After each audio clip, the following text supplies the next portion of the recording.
নমস্কাৰ। জয়তে আপোনালোকৰ শ্ৰীচৰণত সেৱা জনাই আজিৰ ভিডিঅ' মাজলৈ আগবাঢ়িছোঁ। আজিৰ বিষয়ভাগ হ'ল নামঘোষাৰ বস্তু প্ৰকাশৰ ৩৭৩ নং ঘোষাভাগ ভাঙনি আৰু বিশ্লেষণ কৰিবৰ বাবে আগবাঢ়িছোঁ।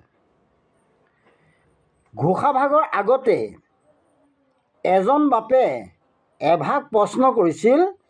প্ৰশ্নভাগ হ'ল মহাপুৰুষীয়া ধৰ্মত চাৰি বস্তু কাক কয়?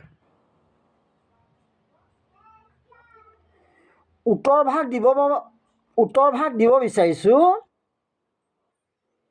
মহাপুৰুষীয়া ধৰ্মত গুৰু দেও নাম ভকত চাৰি বস্তু প্ৰকাশ বিদ্যমান।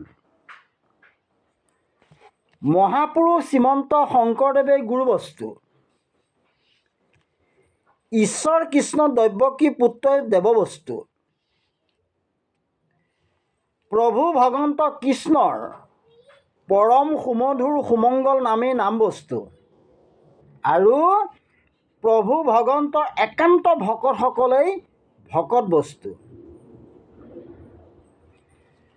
আকৌ কৈছোঁ, মহাপুৰুষীয়া ধৰ্মৰ গুৰু দেও নাম ভকত চাৰি বস্তু প্ৰকাশ বিদ্যমান।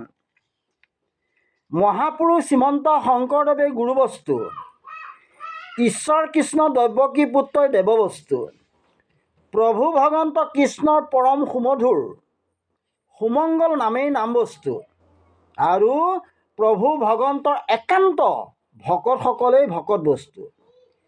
সৃষ্টিত কেৱল এই চাৰি বস্তুৰ বাহিৰে সকলোবোৰে অবস্তু, অৰ্থাৎ অসাৰ অনিত্য। এতিয়া মূল ঘোষাভাগলৈ আহিছোঁ। ঘোষাভাগ হ'ল হৰি ভক্তিদান দিয়া জগতক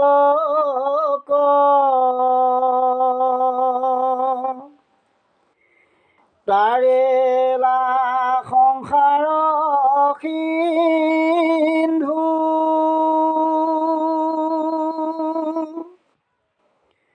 হেন কৃপালু শংকৰ বিনাই নাহি আন বন্ধু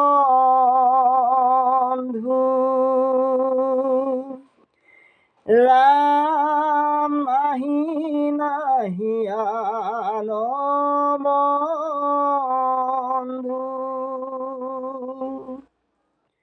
হৰি ভক্তিদান দিয়া জগতক তাৰিলা সংসাৰ সিন্ধু হেনয় কৃপালু শংকৰ বিনাই নাহি আন বন্ধু। ভাঙনি ভাগ এইদৰে ক'ব পাৰি। মহাপুৰুষ শ্ৰীমন্ত শংকৰ গুৰুৱে হৰি ভক্তিদান কৰি গোটেই জগতবাসীক সংসাৰ সাগৰৰ পৰা তাৰিলে বা উদ্ধাৰ কৰিলে। এনেহেন কৃপালু শংকৰৰ বাহিৰে আমাৰ আন বন্ধু নাই। আকৌ কৈছোঁ, মহাপুৰুষ শ্ৰীমন্ত শংকৰ গুৰুৱে হৰি ভক্তিদান কৰি গোটেই জগতবাসী সংসাৰ সাগৰৰ পৰা তাৰিলে বা উদ্ধাৰ কৰিলে। এনেহেন কৃপালু শংকৰৰ বাহিৰে আমাৰ আন বন্ধু নাই। ঘোষাভাগ বিশ্লেষণ কৰিব বিচাৰিছোঁ। যুগ ধৰি পাপ সাগৰত ডুব গৈ থকা কলিযুগৰ মলমতী মনুষ্যসকলক পৰম অমৃতময় হৰি ভক্তি দান দি শ্ৰীমন্ত শংকৰদেৱে ভৱসিন্ধু পাৰ হোৱাৰ যোগমীয়া সাঁকো নিৰ্মাণ কৰি দিলে। সেই সাঁকোৱেদি কুলীন অকুলীন, দোষী সুখী, জ্ঞানী মূৰ্খ সকলোৱে হেলাৰঙে ভৱসাগৰ পাৰ হোৱাৰ সুযোগ পালে।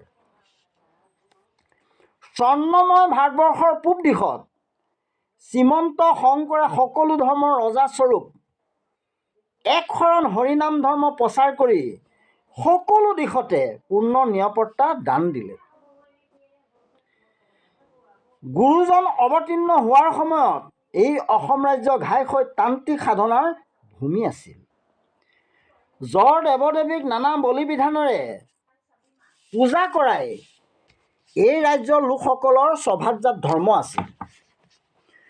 গুৰুচৰিত্ৰ পুথিত লিখিছে বা গুৰুচৰিত্ৰ পদত লিখিছে, পূৰ্বকালে ইটো ৰাজ্য নাছিল ভকতি, নানা দেৱ পূজা মাত্ৰ আচৰে সম্প্ৰতি,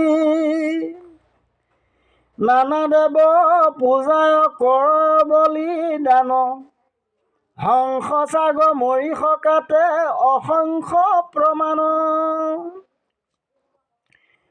তল গল লোককলি পাপ সাগৰত, কৃপাময় কৃষ্ণ চিন্তা কৰিব কুণ্ঠত, হে ৰাম সিটো লোক সমস্তকে কৰিতে উদ্ধাৰ, শংকৰ স্বৰূপে হৰি ভৈলাই অৱতাৰ, সিটো লোক সমস্তকে কৰিতে উদ্ধাৰ, শংকৰ স্বৰূপে হৰি ভৈলাই অৱতাৰ।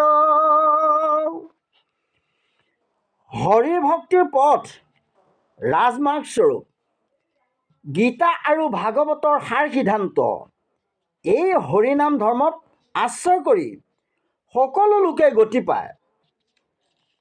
মায়াৰ অন্ধকাৰত নিজক নিচিনাকৈ থকা জীৱসমূহেও আত্মপৰিচয় পাই হৰিভক্তিৰ প্ৰেমৰসত আপ্লুত হৈ পৰস্পৰৰ লগত সৌহাৰ্দ্য সম্প্ৰতি প্ৰতিষ্ঠা কৰিলে। চাওঁতে চাওঁতে শংকৰদেৱৰ পৰম নিৰ্মল উদাৰ সুবিশাল মানৱ সমাজ গঢ় লৈ উঠিল। এয়াই অসমীয়া জাতিৰ ঐতিহ্য। সেইজন হৰি ভক্তিদাতা পৰম কৃপালু শংকৰদেৱৰ বাহিৰে আমাৰ আন কোনো পৰম বন্ধু হ'ব নোৱাৰে বুলি এই ঘোষাত মহাপুৰুষ মাধৱদেৱে পৰম আলোকিতভাৱে উদাত্ত কণ্ঠে লোকসমাজক সকীয়াই দিছে। সেয়েহে তেওঁ শ্ৰীমন্ত শংকৰদেৱৰ বিনে আমাৰ আন বন্ধু নাই নাই নাই বুলি এই ঘোষাত মন্তব্য প্ৰকাশ কৰিছে। আজি ইমানতেই সামৰণি মাৰিছোঁ। ওম বিষ্ণু, ওম বিষ্ণু, ওম বিষ্ণু।